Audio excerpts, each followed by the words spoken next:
everyone. It is just the two of us today, and by that I mean Brad and myself. Mitch.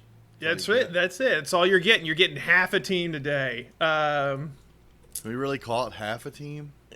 Well, you know what? We do make up most of the team, so I don't know if that's actually accurate. You're right to dispute that. This will probably be the best episode ever. Well, yeah, we're cutting out the other bits. We're cutting out the other two idiots that don't say anything. That's right. So they can't say otherwise because they're not here. So they're stuck with being called two idiots. That's right. So it's kind of like a hockey team, right? You would get this with the hockey analogy where, they're on a power play or whatever, but it doesn't matter because we still got the two best players on the team. So I've never seen a power play go this low. This is one hell of a power play. Let me just say that. Right, exactly. Power plays never go this low. You're never this unmanned to do a job. And that being said, the other two teammates are shitty. Right. Shitty teammates. So them being showing up to work. That's right. Forcing us to carry the damn team. Yeah. So yeah. And then to talk about all this Nintendo shit. And then to talk about oh my god, I know. Yeah. So let me tell you what he did. In anticipation of the one show he wouldn't be here for, he shoveled on us Nintendo topics. Yeah. Which is total bullshit.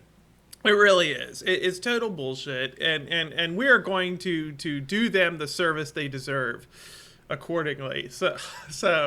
I'm not too bad. The first topic's not as bad. I don't know about the rest of them, but the first topic isn't as bad as it could have been.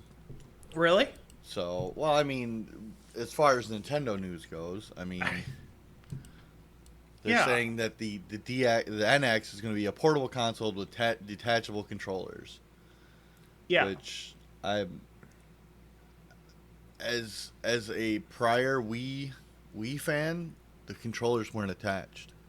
Right. So are we going backwards where we got to have cords now? That is really what I'm seeing here. I got to be honest.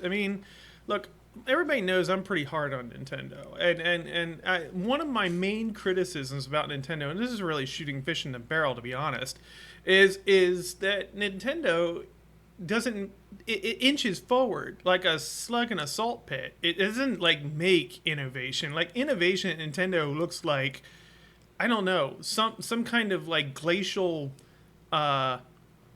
unfreezing process. It moves at the speed of a glacier. Basically, if you stare at it, it won't look like it's moving at all. But over the course of centuries, you will actually see movement. It's like tectonic shift. So that's Nintendo. The fact that they're basically making the NX the new Wii, and that's, I think, I'm gonna have to come up with some name for it. But it's the new Wii. It's basically, that's what it looks like it's going to be, and that's a pretty sad thing. I just gotta say.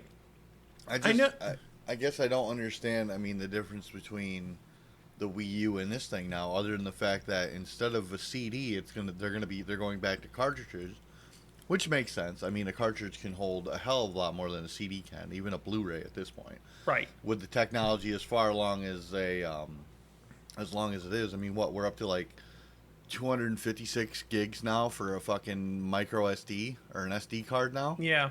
So the simple fact that they can make a small cartridge that isn't going to require, a shitload of download because they can almost put everything on it. And let's face it, with Nintendo, I have not owned one in a while other than my DS, but every game that I've gotten for the DS that was new wasn't day one downloads. All the rumors. God, at least Nintendo gets that right, where their games are fucking certified gold and ready to go day of. Yes, there is that. They are bucking that trend. Where Nintendo consistently wins the game, let's just be honest overall, where they consistently win the game is by not adapting. Really, let's just be honest. Non-day one content is a total result of our conversion to digital, isn't it?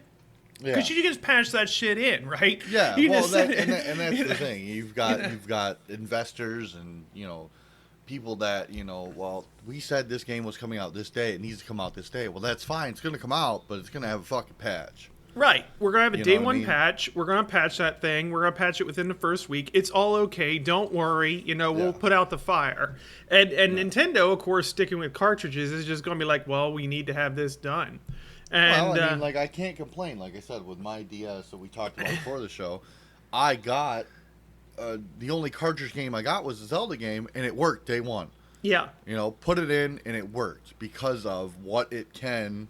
And cannot do. Yeah. Well, yeah.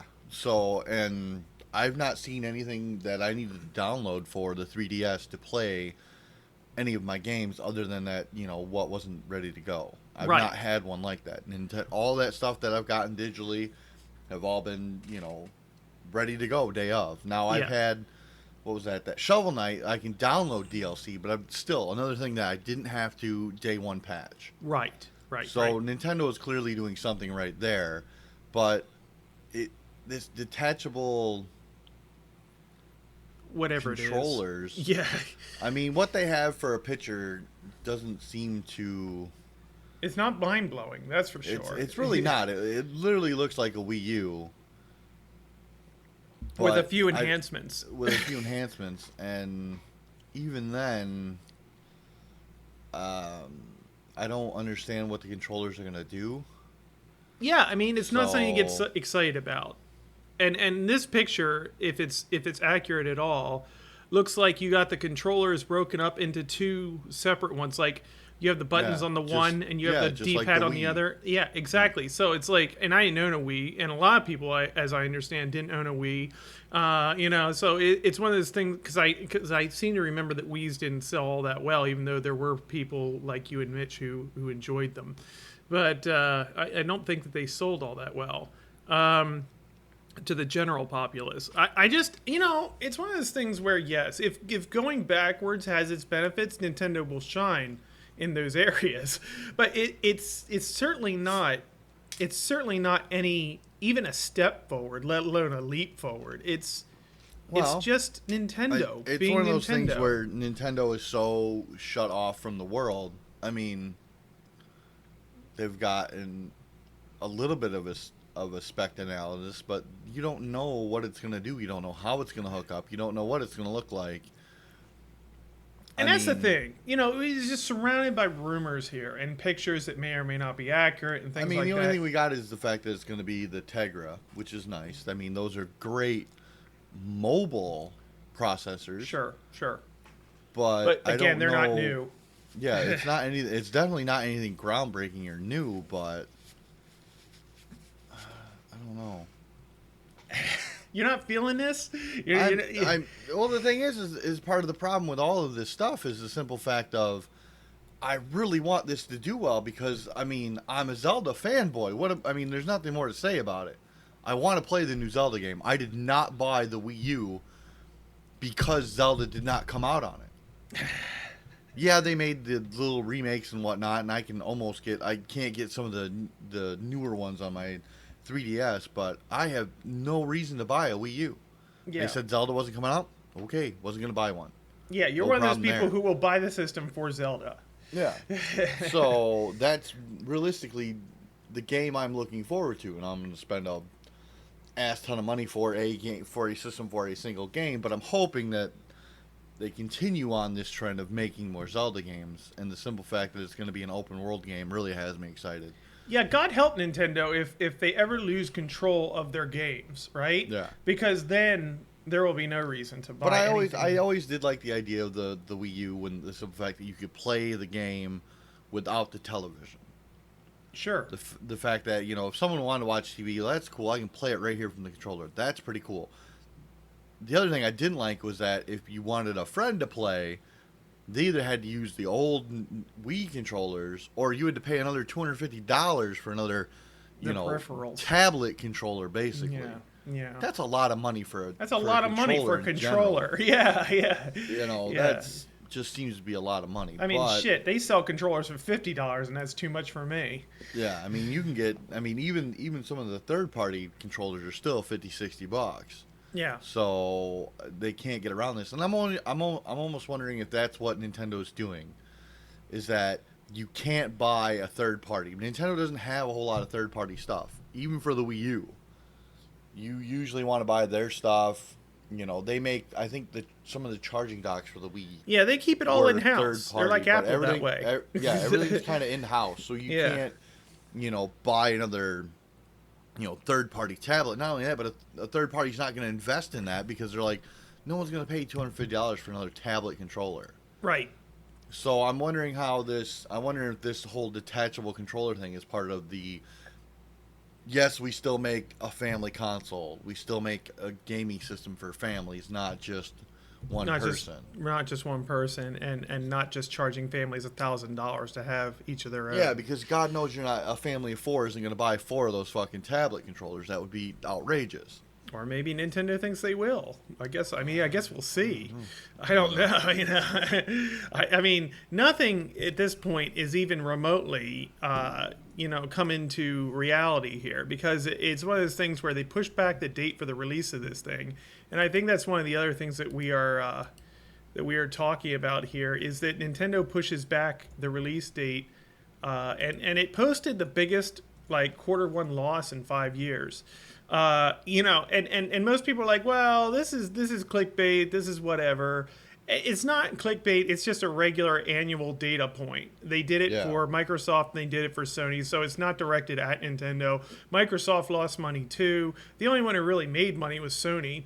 And, Nintendo lost some $232 million because, of course, because they haven't done anything in a while. And they've pushed back their NX until beyond their original date of March 2017. Now they're like, no, it's not coming out till after that. They ain't really getting more specific than that. And this is part of the problem of the whole console itself, with the shortening of the cycles of making them, is that Nintendo, isn't going to see. No one's going to run out and buy a new Wii U with the NX coming out soonish. Yeah, exactly. And that's with everybody though. If Final Fantasy 15 is coming out, you're not going to see a big jump in sales for the last couple ones, because they're like, well, fuck it, I'll play something else until this comes out. I'm not going to go backwards in lineage to play a game. I mean, right, and especially the consoles. With the PC market, it's different, but with consoles, you don't see that's that. The nice thing about the PC market is that, as long as your PC can play it, you can play anything. Right, and you can go backwards and forwards as you like. Yeah. And even Nintendo can't do that with all their products, because, like I griped about my 3DS can't play the Super Nintendo stuff. Right. But the new 3DS can. It's kind of like, really? Come on. Just backwards compatibility. Yeah. Which Nintendo, that's another thing Nintendo always has to have. Yeah. And that, I do believe that is a big chunk of why they make so much money, is the fact that all of their systems are backwards compatible, because you have people like me. My 3DS is full of old games. It's great. I love it. $6 for an old game, awesome, no problem. I like putting hours into those things. And the thing people don't know is that they're figuring in Pokemon for this. And even with the drop, it still made money for it. Well, they didn't make a whole lot of money from the Pokemon game, as much as they wanted to. But look, I saw that stock price jump and everything else. They made a shitload more than they would have. If you look at Nintendo prior to Pokemon, I mean, and that's what I'm trying to say with this loss. This loss would have been even deeper, perhaps significantly deeper, without the Pokemon earnings being projected into there. And that's Nintendo is floundering. Because Pokemon Go came out in July. The end of the quarter was June. Quarter one's from December to June. Yeah, but basically it says at the end of the article here, Nintendo's revenue forecast for the fiscal year, which it stated includes projected revenue for Pokemon Go, is $500 billion, and that is only a 1% increase over the prior year, indicating that Nintendo's cut of that Pokemon money will do little more than offset the decline elsewhere in its business. So the fact that they're breaking even for the whole year on the back of Pokemon Go, which wasn't even developed by them, again, I've said to Mitch before, and he's the fanboy waving the flag and putting together his pom-poms for Nintendo all the time. I'm like, They don't know what they're doing. All right, I know that Nintendo's sitting on a cash hoard. I know that it has people who will buy the entire peripherals and all the system like you for one game. But they're hanging on through sheer, like, stuff that they already have, through sheer luck. Just like, okay, let's throw 10 things at the wall, and if even one sticks, we'll be all right. And well, that's the thing. They have the one market that really nobody else has, yeah, which is the family.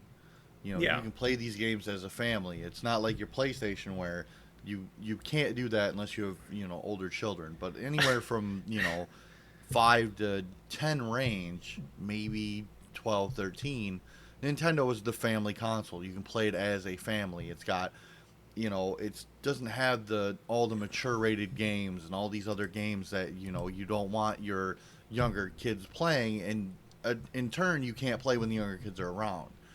Where Nintendo has this, hey, play as a family, or even if you're playing a game, anybody can watch it. Which again doesn't make any sense come the YouTube side when people try to stream it. Yeah. So I honestly think that a lot of this stuff has to do with the fact that they're not on mobile. I mean, they have, 2 games on mobile, and one of them doesn't even have their name on it. That Matayo, or whatever the fuck that game was Mitomo. stupid. Yeah. Oh, here's another social platform. Like, we don't have enough already as is. Right. And there's trying so many social sites, and it's just like, I don't need another site that I want to visit daily and look at. That's one of those... Enough. That's one of those many things that Nintendo throws at the wall and it just drops off. Well, it doesn't stick at all. I mean, it's one of those things where, like I said, I don't see, as much as this company has been a mainstay of the American gaming scene, and I suppose the Japanese gaming scene for like the past 2 to 3 decades, I feel like they don't know what they're doing. I mean, I'm not trying to be hard on Nintendo. I just feel like they're just like, okay, let's try this. Okay, let's try this. Okay, let's try this. And none of it is it's all late, right? Let's be honest. You just said another social media thing, right? No. They're always late to the party. They're fashionably late, practically. I mean, it's one of those things. And this is the thing. Is it a cultural thing where they're late to the party here in the States? Yeah. Maybe. Or is it a cultural thing? Because, I mean, if you look in Japan, that's a whole nother ballgame. Yeah, that's a fair point. Japan, China, Asia, that whole other market over there where Nintendo originates from, are they late to the game? Or maybe they're still thinking about Japan first. And that's the thing. A lot of this stuff always comes out for them first. Yeah. So maybe this isn't a thing where in Japan they're just like, okay, we're keeping up there. Where in America it's they're not. But let's be honest, Nintendo. Okay, while you might be Japanese first, okay, according to Brad's theory, your money comes from America. It does. It does. You make your money off the backs of Americans, just like everyone else, and because we buy shit, right? And we do, but at the same time, like I said, if we want cutting edge as Americans, we either build our PCs, Xbox and PlayStation. Even then, they're not exactly keeping up either, because pretty soon they're going to be on the same trend as Nintendo, trying to keep up with the PC master race that can upgrade every 6 months and play cutting edge and do other things. And well, I think that's what Sony and Microsoft are already scrambling to do, right? And the difference is that Sony is Japanese as a company, right? But they at least have enough of an awareness of the American, culture and gaming scene that they're like, okay, we got to do things differently over here, and we got to release things on a certain progress, level that is going to continue generating sales for us. Whereas Nintendo, like we've said repeatedly, is like a Koopa hiding in its shell half the time. It's like, oh, I'm sorry, is there something happening out here? And you've got that, and you've got the mobile market in Japan is way more. Yeah, they're way more advanced on their mobile market than we are. I mean, when I was working at Sprint, years ago, the cameras on their phones were way more advanced than anything we had in the United States. Well, Mitch has written articles on that too, where the So mobile market their there stuff, is, their yeah, I think the problem with Nintendo in general is that they're trying to keep up in a market where the market is so split up yeah, that you can't satisfy everybody, and that's just the way it's always going to be. You're never going to satisfy everybody, even on the PC side. You know, you're going to have people that go, I've got this great rig, I want to crank it to 11, but you only let me go to 9 or 10. Come on. right, And the or PC 6. market, in the gaming, in the gaming market's like, hey, we've got people down here that we have to contend with. Right. You know, and that's why even in the PC market to this day, they still have problems with all their games, because the spectrum of components that are out there Yeah. is just, okay, well, you know, we've got this game here, or this person here with these components has to be able to play the game no different than anybody else. I mean, World of Warcraft's been dealing with that problem for fucking, what, a decade? 10, 12 years now, that, you know, they want to make it accessible to everybody. Yeah. So their game runs at the very bottom of a fucking Right. Dell with a Right. few small component upgrades all the way up to, you know, whatever crazy system you can make now. But that high end will always have a limitation to where the low end is just like, well, I can upgrade. Yeah. There is no, you know, once you hit that rock bottom, you can go, Right. well, if I buy this, and this, I can make my game run a little bit better. I can do this and, you know, get a few more out of this. Where the top end of the PC is like, come on, give me something. Really, I gotta be honest. This coming year with the NX is a make or break for Nintendo. It really is. Think about it. If the NX fails to impress, all right, I don't care about the Zelda game. All right, assuming Zelda hits big as assume it will, you know, it's not going to. If it fails to impress, it will be a bump, and then Nintendo will be on the backslide again. I mean, really. I mean, it's one of those things where they haven't done anything this year. They didn't do much last year. And Pokemon isn't really their thing. Like that wasn't their doing. They're banking everything on this NX. And if it fails, if it drops for any reason, Nintendo's going to be facing, you know, a problem. Because they're going to be like, okay, well now we either have to pump out another one or we have to do something different here. Because if their money shot doesn't work here, though. What do you mean? You know, that, well, I mean, if it does well in Japan, like it usually does for Nintendo, because they just throw it out there and it usually does well. If it does bad in the States, that's just us. We're just stuck with a non. Yeah, but I just honestly, I product. gotta honestly say, I don't think, regardless of how many Japanese people buy into Nintendo, I just do not think that they can sustain themselves on just the Japanese market. I can't believe that. Well, and this is the thing, and this is where Nintendo's at a crossroads, because I think they could, if they went more to the mobile side, like everyone's saying they're doing now with the NX, and it's going to be a more mobile game.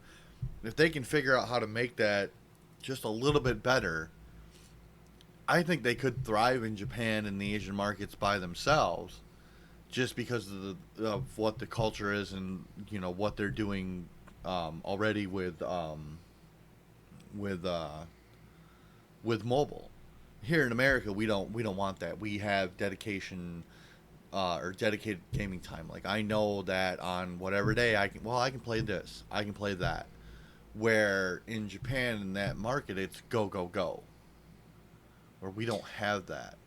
Yeah, I mean that's well, but still, I mean, what we would be seeing there is the disappearance or the exit of Nintendo from the American gaming scene. Which I mean, Mitch will cry, and Yeah. I mean that's Can what you it hear could that be. I I'm mean, rooting for this? I'm rooting for this outcome. I want hearts to but break. you look at Sega itself. Sega advanced so far, and it was in the market all on its own, that it just died. Yeah. I mean, it was so far advanced and went so far that it literally just it cannibalized itself, and it killed itself, because it went so far into the future with what it could do that nobody could keep up with it, And then when other platforms came out that could do that, they were done. Yeah. So Nintendo, I think Nintendo's at an interesting cross point because they're not bringing the big graphics and everything else, but they are doing things that, you know, would appeal to another market. PlayStation and Xbox can't do yet at all. I honestly don't think whatever the NX is going to be, even if it is, let's say it's just a 10-inch tablet that plays Nintendo games on a cartridge, PlayStation and Xbox can never do that. In fact, Xbox has never come up with a mobile device or even a handheld console. PlayStation did because that's, Sony's in Japan and they wanted to, keep up with Nintendo on that aspect. You look at Nintendo, they have the best-selling handheld games ever. With the 3DS, all those. I mean, granted, there's fucking 100 of the goddamn little things, but they still did it. Where PlayStation has one, they had the Vita, and that doesn't do well even with the crossplay for PlayStation. And Xbox were just like, fuck it, we're not gonna do that. Well, that's because the smartphone and tablet market is pretty much captured all the sales here. And I'm just going to go ahead and say that portable consoles here have been replaced by, Apple and Android devices. They have been. It's one of those things where I know we've been over this ground before, and you can't play this thing over here the same as you can play it over here. And yes, I've heard that. But at the same time, what are people buying? They're buying games that are doable on their phone. They're buying games that are doable on their tablets, and that's because even I have said, even with the 3DS, is that paying $40 or $50 for a game on a device that isn't linked on a portable thing is just, for Americans, it's just outrageous. We don't see it as an experience worth paying for. Exactly. Where in Japan that's different. Yeah. And like our mobile, environment is, 99 cents. Yeah. A free game that's 99 cents, or, I think the most expensive game I've seen are some of the Final Fantasy games. That's right. Like the Final Fantasy, they're like $15, $16, right? Yeah, which even then, I love Final Fantasy, but I'm not paying $16 for a smartphone thing when I can go buy an actual game for $50, $60 and get the whole experience on a giant screen. Or less than that if you're getting it on sale. Yeah, if you're getting it on sale, or if you're buying a used copy of a game for, your console. Yeah, whereas you're never going to get that with Nintendo. Exactly. Well, and that's the thing where the culture is different, is that it's Japan first over there. Well, the Asian market, I should not just say one island, but the Asian market is more of a mobile, streamlined thing, where here we have more time. Yeah.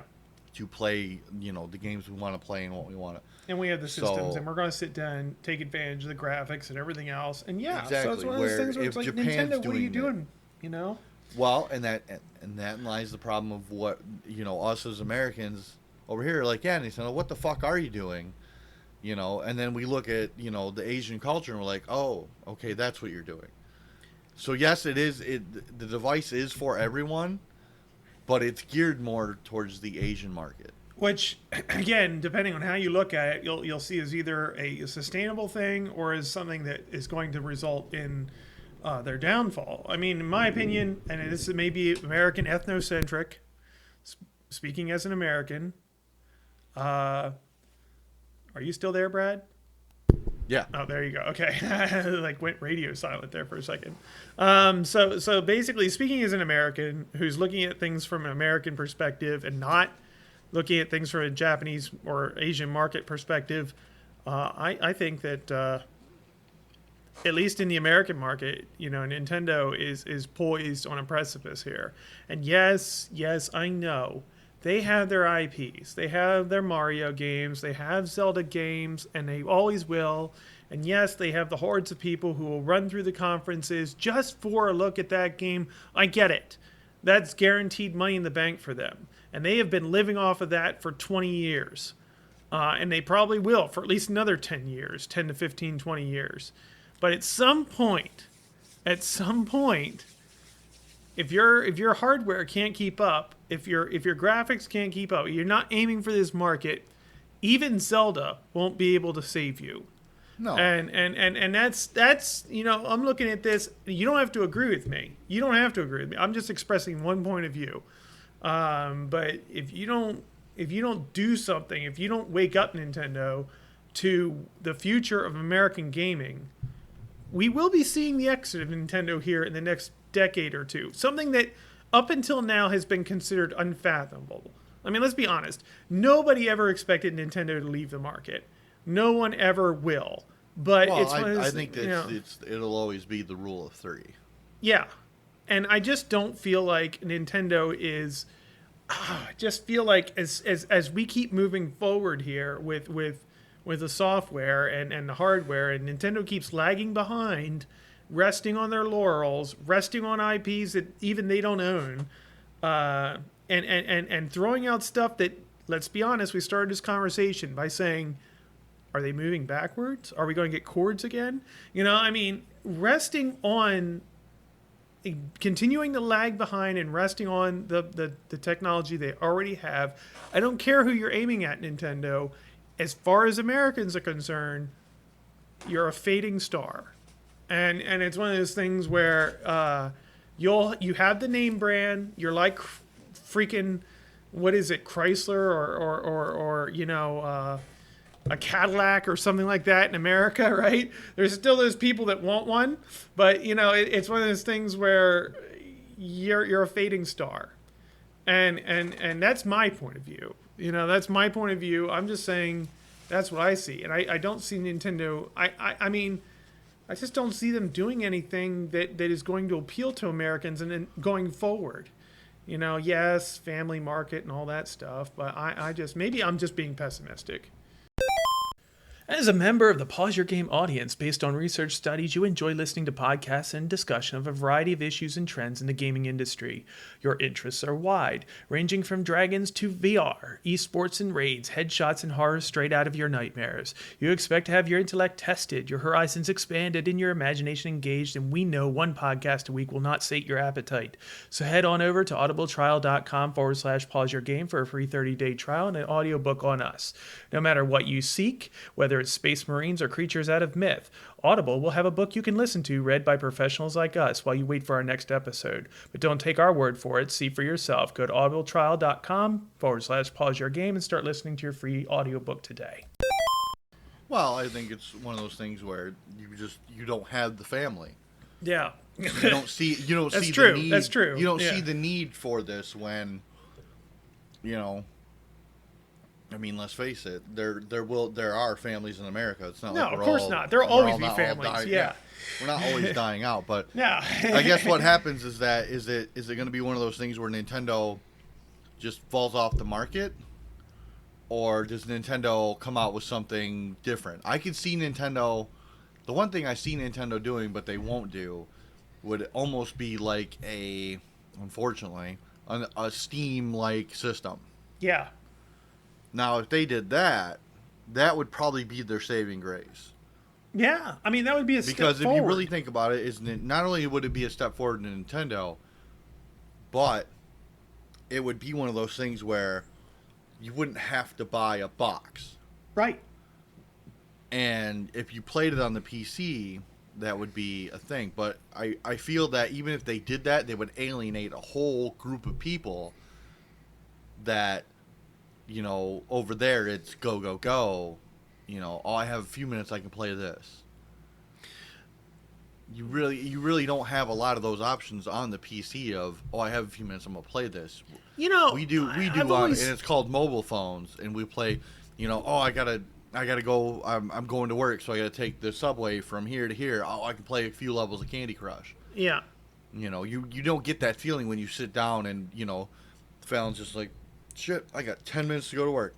Let's fire up Skyrim. No, right. You're not going to, because within 5 minutes it's still loading. It's still loading. Yeah. You're not going to do that because of the time crunch. But here we have the, like this morning I was playing fucking Overwatch. I know I have that 10 to 15 minutes a match I can play. Yeah. You know what I mean? And I'm getting in that gaming time. But I mean, even on the mobile side here in America, I mean, you look at all the games that are out. I mean, even just to pull up, the let's see, App Store. Here it is.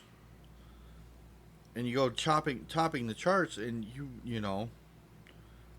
the first game that comes up that's free is obviously Pokemon Go. Right. And then the next thing that's a game on here is Big Bang Racing, and that's number 19. Before that, you've got some emoji keyboard, Snapchat, Google Maps, Messenger, Instagram, YouTube, Facebook, Pandora, Spotify, Netflix, and then a game. Yeah. And, and that's in all categories. That's not just game categories. That's all categories. Clearly in, our mobile market is just, what it is. Even then, you look up, you get games now. If I go directly to games, the first game is Minecraft Pocket Edition. That's a $7 game. Yeah. I'm not paying $7 for Minecraft. And then another one that's Heads Up, which is 99 cents. You've got Plague Inc., Geometry Dash. I mean, these are just paid games. Right. If I go to free games, it's, Pokemon Go, some Pokemon Radar, Big Bang Racing, Talking Tom Gold Run, Rolling Sky, Slither.io, Happy Wheels. These are all just games.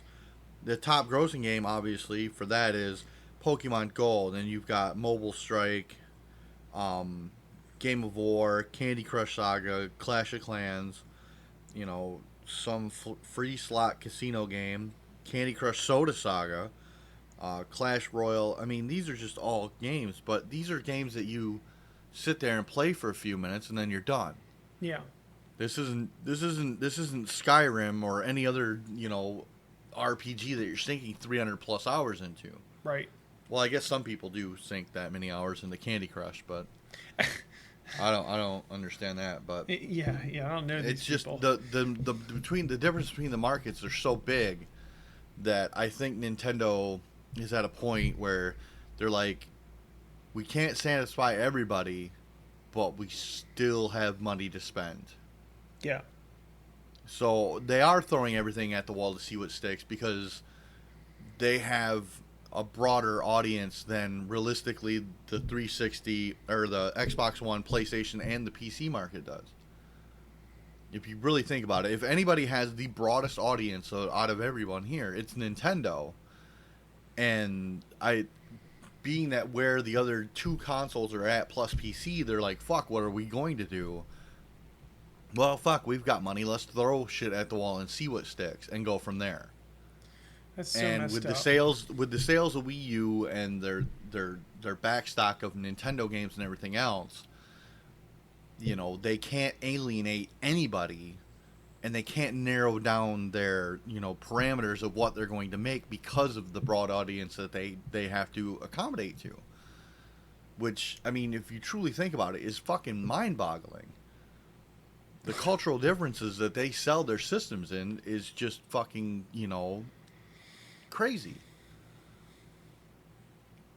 So at the end of the day, Nintendo's like, fuck, what are we going to do? Yeah. And I think the NX is the next step of, okay, well, the Wii U did okay as a handheld and at-home console. Let's see what we can do with a full-on console and a handheld compartment. Which, I mean, thinking about that in that aspect is fucking crazy because no one else is doing it. Right. And PlayStation and Xbox and Microsoft can't do it. They would fucking tank. They would tank hard. And Sony is based in Japan. Right. And they know they would fucking tank hard. So the simple fact that Nintendo's like, let's see what happens with this is maybe not the most forward-looking thing, but it's more than any other game company is doing now. I think you captured it in the sense that they're trying to appeal to a larger number of audiences, a number of segments than anybody else. And they do have their fingers in a number of pies, as it were, in a way that nobody else does.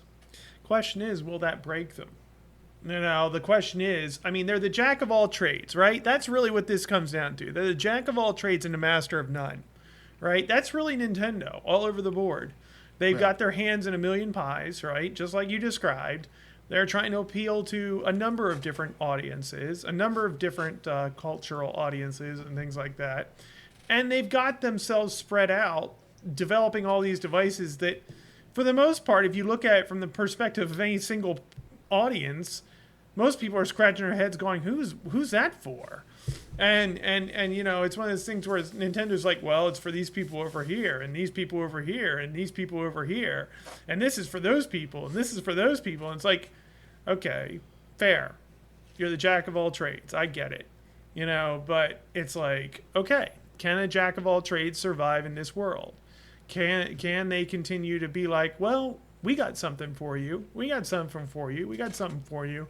And maybe it will. Maybe it's like a hedge fund. Maybe it's like, they diversify their portfolio and they get little bumps here and there, and this market here, or this market there from time to time. Overall, it looks like they're declining, but they get these bumps from time to time, whether it's Pokemon Go or whether it's Zelda or whether it's, the portable market or something like that. And so basically, that's Nintendo's success formula. I mean, one that makes me scratch my head, but that's their success formula. They're like, we're not going to excel at any of these. However, we will make enough money to keep going and keep sticking our fingers in all these pies. Well, and that's just it. If that works for them, good on them. And we're sitting over here in the United States going, scratching our head going, what the fuck? And they're just like, hey, that's cool, but the risk that we take as a developer and as a console maker, the other two can't make. Right. They just can't do it. I mean, look at Steam. Yeah, you talk about it. Yeah. Steam's just like, oh, hey, we'll make these boxes. I've not heard another peep about these boxes. No. You know what I mean? Because let's be honest. Again, this may be a largely American-centric perspective. I'm going to go ahead and say that again. But I'm Mr. Immateriality. I mean, it's one of those things where it's like, I'm like, okay, I don't want a box, folks. I'm not going to buy your box. I'm not. The only box I have, and that's until this one goes away, is a PC box. And honestly, I've already said, and I'll say it again, this is the prophecy I'm going to continue making, the PC box will go away. It's going to go away. I know that's like doom and gloom and thunder and darkness, but it will go the way of consoles. It will go the way of material items. It will go the way of boxes. And it's one of those things where at some point we will end up paying a subscription for a certain level of performance, which we plugged in when we have fiber optics cables and everything else all over the place and that sort of thing. Yes, all that infrastructure has to come into play.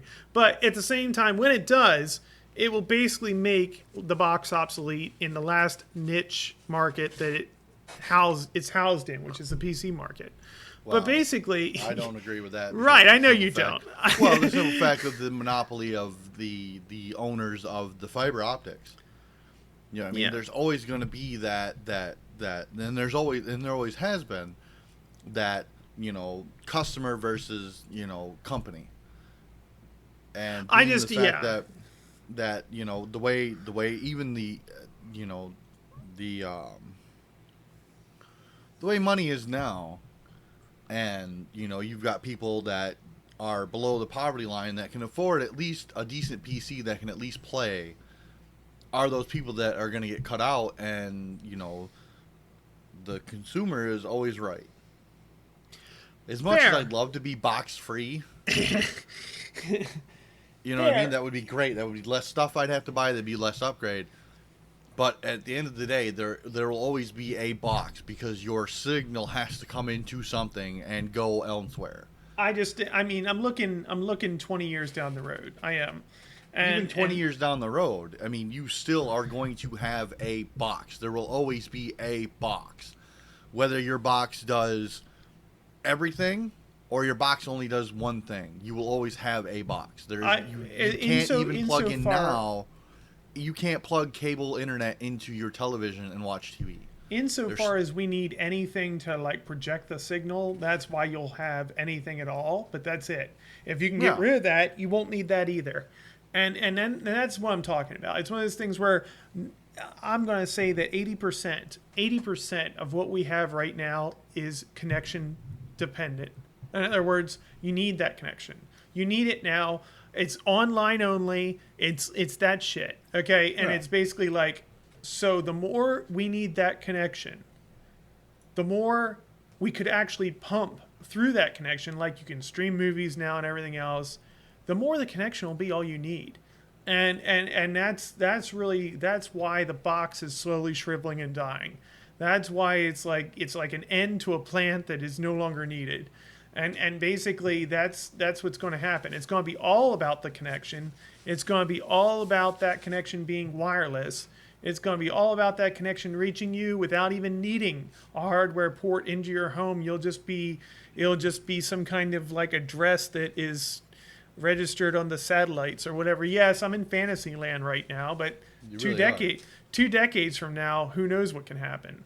I'm just waiting for the Matrix where they just jack that. Right. Well, that's really what it is. All you need is the plug into your brain, right? And yeah, that you could call that a hardware outlet, but it's one of those things where basically it's just a node into the world of virtual reality. Which, let's be honest, I keep telling Mitch, I'm like, and I'm telling everybody here, you want to get rich? Subscribe to virtual reality. Buy into that shit now. As soon as you can, as soon as it becomes public, all that stuff, buy into it because it's the next thing. It is the Matrix is coming, folks. That is the next thing. Games, as far as like consoles or anything else, no. As soon as they can plug directly into you, as soon as you can just bypass all the hardware and all that stuff and get your virtual reality concerts and your virtual reality jobs and your virtual reality life. Okay, yeah, that's all you're gonna need. I really just want to fuck with you at this point, Fallon. Yeah, and I want more than anything. I know your free time is like none, but even if you just get the audiobook, just get Player One. Just get Ready Player One. Yeah, I know. And your head will fall off because the things you tout are in there. Yeah. But once you see what happens to society as a whole, you're going to be like, well, maybe that's not the good idea. Oh, no. I'm not saying it's a good idea. This is the fucked up thing. I actually see it as a dystopian future, but I just see it as inevitable. It's like one of those things where it's like, it's not something that I feel is actually it's going to have problems for society. It's going to wreck society in certain ways. And yes, I am going to get around to reading that for sure. But sci-fi writers are the prophets, they're the modern prophets. And it's one of those things where it's like, yeah, I mean, The Matrix is a dystopia too, right? It's basically like, okay, this isn't seen as a good thing at all, ever. It's not ever portrayed as a good thing. But it's one of those things where I don't see it as anything but inevitable.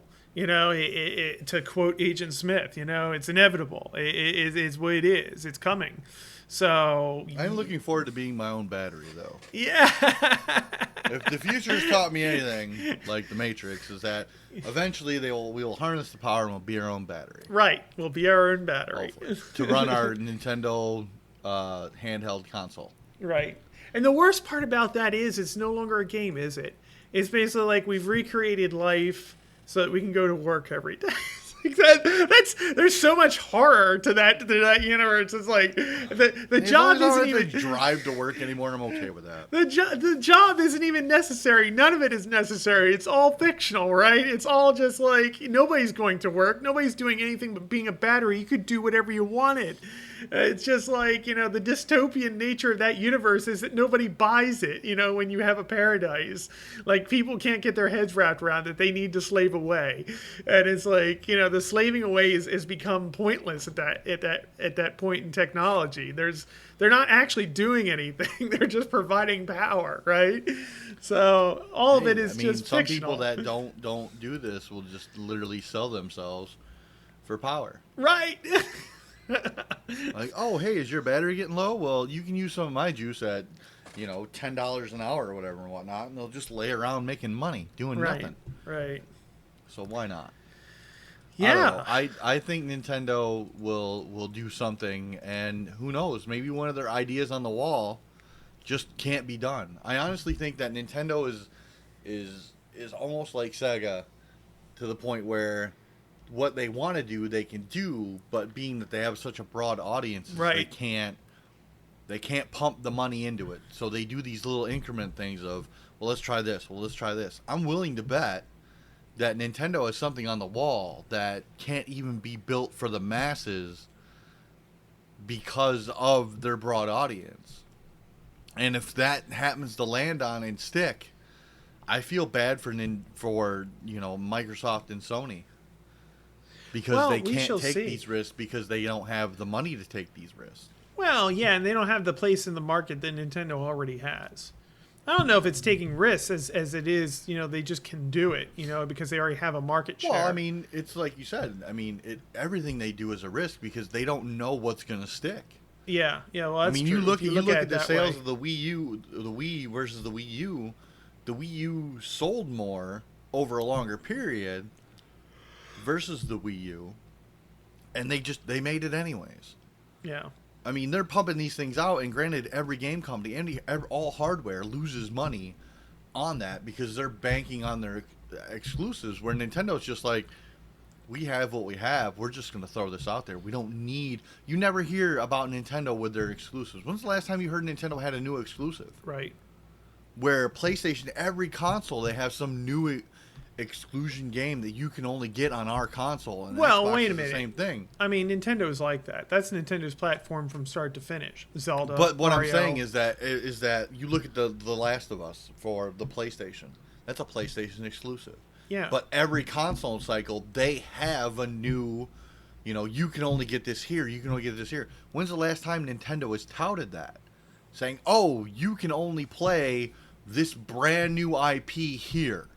Isn't that what Zelda's the appeal is as far as you buying the hardware? Yes, but what I'm saying is that when's the last time you heard them tout a brand new IP out of nothing? Oh, yeah. Well, yeah. You know they haven't developed a brand new IP in ages. Well, not even developed a new IP. They have not got a third-party IP to say, hey, this is what we're doing this on Nintendo. They have not touted that in years. Right. Decades. Where decade. Where every console cycle for Microsoft, Xbox is just like, you can only play this here. Where Nintendo's like, ha ha ha, I got Mario, bitch. That's right. I got Zelda, Mario. I got and Pokemon. Zelda. I've had these for 30 years. Yeah. Yeah.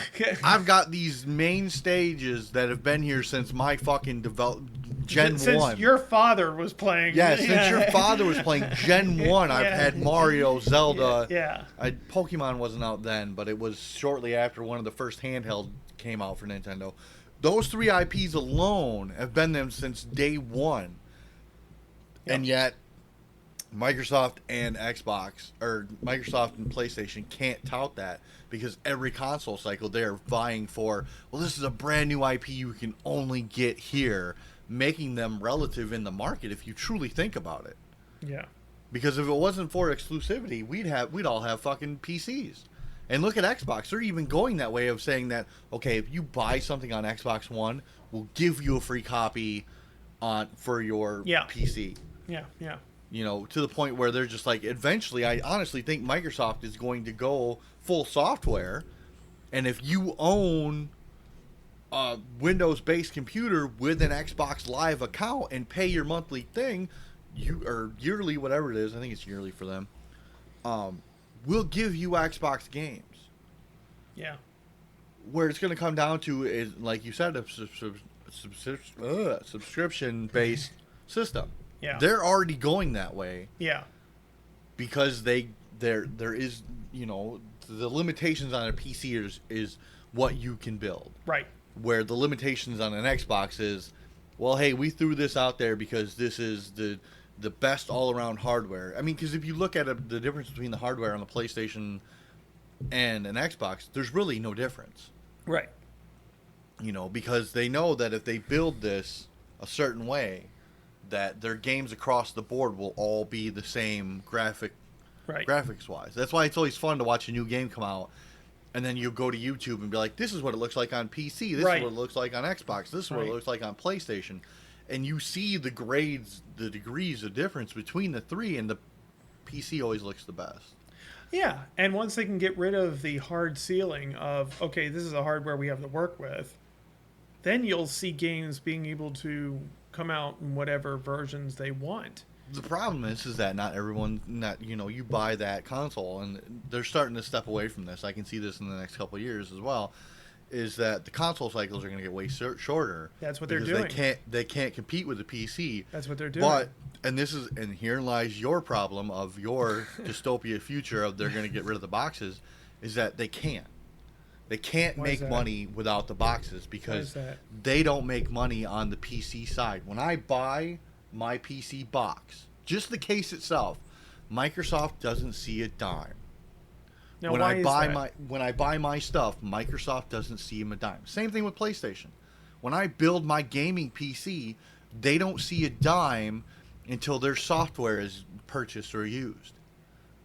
Right. And that's the problem with Xbox. But look, and let's be honest with PlayStation. ourselves. Let's be honest. I mean, they don't really see any money from the games either. I mean, yeah, you could say, okay, they not see, the consoles themselves. They lose money on the consoles eventually. Right. But their exclusivities is where they make their money, and the games and their monthly, what is it, like $50-$60 a year just to have access to the internet to play online? So let's just transfer this for a second. Let's roll with the immateriality thing for just a second. It's one of those things where it's like, what would be the difference between that and a subscription service at a gold, silver, platinum, whatever level, right? For performance and everything. With this library of games or this access of games with this level and this access of games at this level, I mean, what would be the difference for them except for the fact that they no longer have to make boxes, they no longer have to make any of that stuff. Right here, they can just pipe it right into your, right into your home, these two separate things right here: a family of 4 and a single person. As a single person Fallon with no family, you have what's called expendable cash. Correct? Well, okay. In this society, yeah. Versus No, a family of 4. I get it. Yeah. Versus a family of 4. I understand. Yeah. You know what I mean? You have expendable income. You could build a gaming PC. Yeah. You own a gaming PC. Yeah. Okay. A family of 4 was just like, we're not going to pay $1,500 for a decent gaming PC for a child. We're not going to give a child. We're not going to spend that much money on a child. But $400 or $500 for something that's going to last a couple, back in the day, 10 years before they brought out another one. Right. We can do that. The revenue, what they're going to get out of that, to them as an immediate, okay, we're a family of 4, we can budget this money monthly. And depending on the age of the child can get a part-time job, mow lawns, do chores, save the money, and get their own games. So you really think that this shortened console cycle thing is going to blow up in their face? I don't think it'll blow up in their face, depending on how they do it. If it's done right, which the first set of short console cycles will blow up in their face. There will be some short-term effects because the average family of 4 is going to be pissed run off out and buy this. I mean, you figure, an average family of 4 from an age range of, let's say, 5 to 16 is the age of the children. Sure. Okay. A family of 4. That's a young, I'm willing to buy young that. kid and an older kid. Yeah. Okay, so you figure an average family of 4. Let's say the kid from the age 16 to 18 who lives in the home, which nowadays people are living in homes longer with their parents longer. Okay, you figure at that point that kid, he's in sports, so now he needs a cell phone because both parents are working. Yeah, kids get cell phones at 5 anymore. Exactly. So now you have 3 people on a cell phone plan. Well, let's just put it out this way. I have 3 people on a cell phone plan. Cost me $240 a month. Right. That's a lot of money. That's a lot of money. So you figure 3 people, 2 people are having a job. Maybe the child, depending on the age of where he's at, has a part-time job or mows the lawn, whatever. Okay? A $1,500 gaming console to last 10 years because on average, my buddy who builds his own, that's what it has cost I would say that's a good to get a good estimate. 10 years out it's of always it. been kind of like, somewhere between $1,000 and $1,500 depending on things. Yeah. Is not going to do that for a child who's in sports. Right. You know what I mean? Isn't going to do that when the child of the younger age can't play any of the games that's on there because the mouse and the keyboard is foreign to him. Right. So I honestly think this is where it gets kind of shady, is that a family of 4 can go out and buy an Xbox, and the little kid can play his games, and the older child can play Call of Duty and all those other games.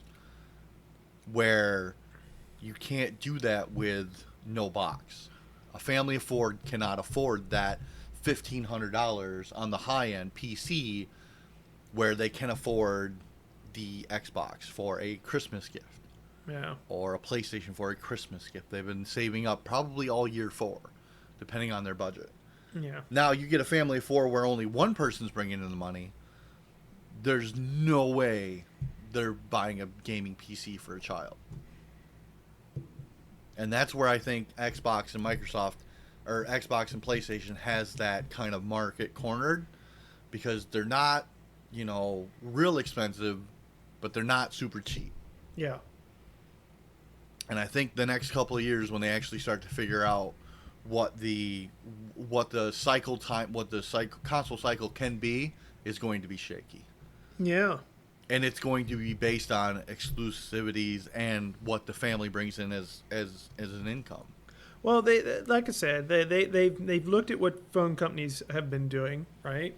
And they've looked at what they've been capable of doing as far as getting people to buy a new phone every 2 years.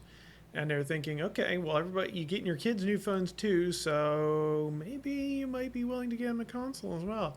I mean, it is a gamble. So, it's waiting to see, but again... Well, but I mean, at the same time, is that and we compared this on the show, you're comparing it now.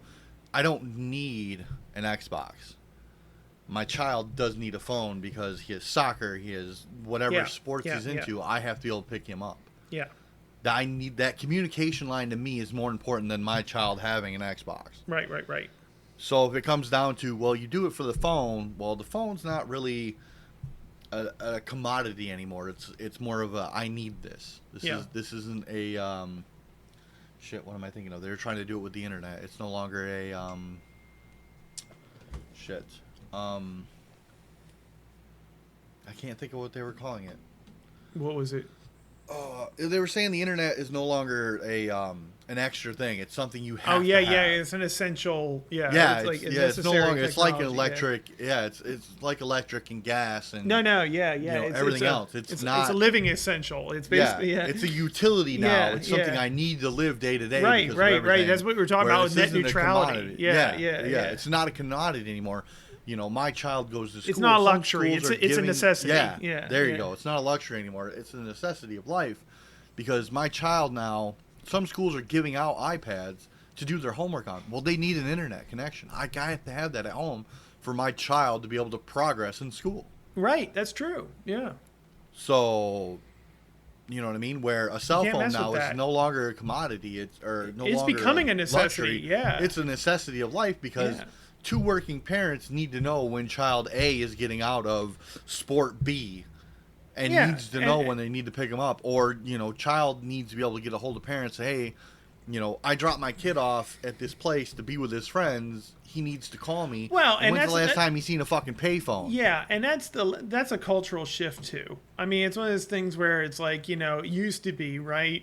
It used to be that, people would agree to meet up somewhere and that sort of thing back before they could just call each other, right? Or text each other. But in the last 20 years, I mean, that has shifted dramatically to, we need to be able to do social media. We need to be able to text and call each other whenever. We need to be able to, know where we are from point to point. People used to use map, right, to get to places. Now it's like, I need my phone out, and that's, it's basically, it's gone from a luxury to a cultural necessity now. I mean, I don't think it's impossible to get around without that technology. I certainly do in a lot of cases that other people, are lost without their phones. But at the same time, it's such a widespread thing now that, yes, I agree with you. It's a necessity. And you're right. It's a fair comparison to say that a console is not, a necessity. And so we will see just how far they're able to get people to stretch their wallets, for that. But we are coming to the end of the episode here, so I think that I mean, we've been going for about an hour here. We're over an hour. Have we? Yeah. Oh, wow, no shit. Yeah. We have 2 more topics now I to know, talk about I then. know, and I just really don't feel like we need to cover those at this point. You know. No, not really. I mean, it's more Pokemon Go and how it's not actually killing the app market. You know, it's enhancing it, and that's a discussion for another time, certainly. But you know, it's one of those things where, and Capcom's not producing anything. It's like, well, that's no big surprise. Yeah, so it's one of those things where. Well, I mean, I honestly think that Pokemon Go has something to do with what we were talking about. Because if you look at it, $10 million in iOS and Google Play combined. I mean, yeah, but they were arguing daily revenue. They were arguing that was actually like killing the app market or whatever because it's taking money away from it. It's like, no. I do agree on that side of the discussion that it is opening up possibilities because it is showing people that you can make money off of something like this, and you know, you're going to be able to do that. I mean, it's like any big hit. You know, everybody else is going to emulate the shit out of it. You know, and imitate. Well, I'm just the shit looking out at of it is that like they have the ones as United States, United Kingdom, Germany, and Australia. Yeah. They don't even have the Asian market on here. Right. Exactly. And they're making 10 million daily. Yeah.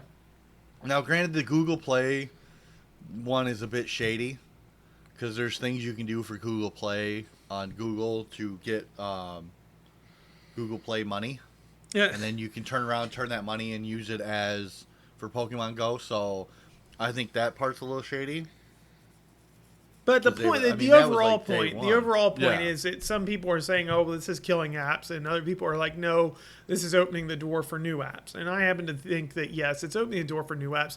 It's a bit like saying that, you know, oh, one MMO is going to kill the MMO market. It's like, no, it's just going to, you know, basically be the overriding moneymaker until other stuff is innovated and invented and goes in new directions. Which like still anything. hasn't been done for 10 years. Still hasn't been done because they're being stupid about it. But, you know. Well, it's not so much stupid about it. It's just that no one can eliminate the essential of an MMO, which is the grind. Yes. And once you eliminate that. You can spin it and call it whatever you want, but when it comes down to it, it's still a grind.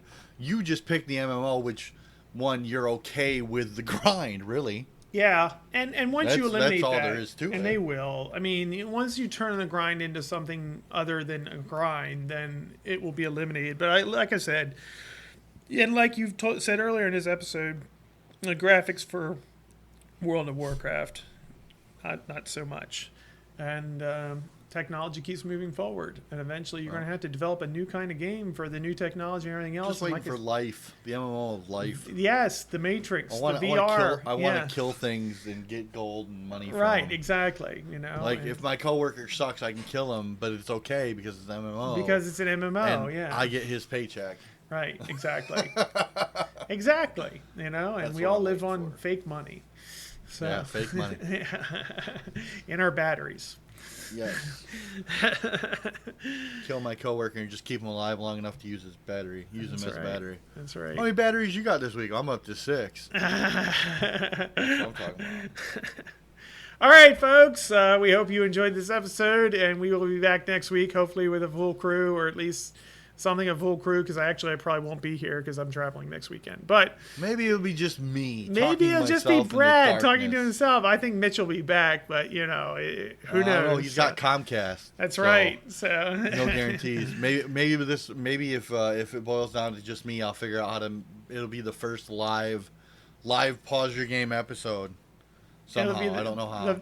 The Brad monologue. It'll be the Brad monologue live on Twitch. Yeah. And we'll just bullshit to the audience in about games, depending on who shows up. That's right. So he's got Comcast. He might not never come back. Oh my God, he'll be stuck in Monster Hunter hell. He's fighting the Dark War there. So you know. Good luck with that. Yeah. All right. Enjoy the rest of your week, folks. Later.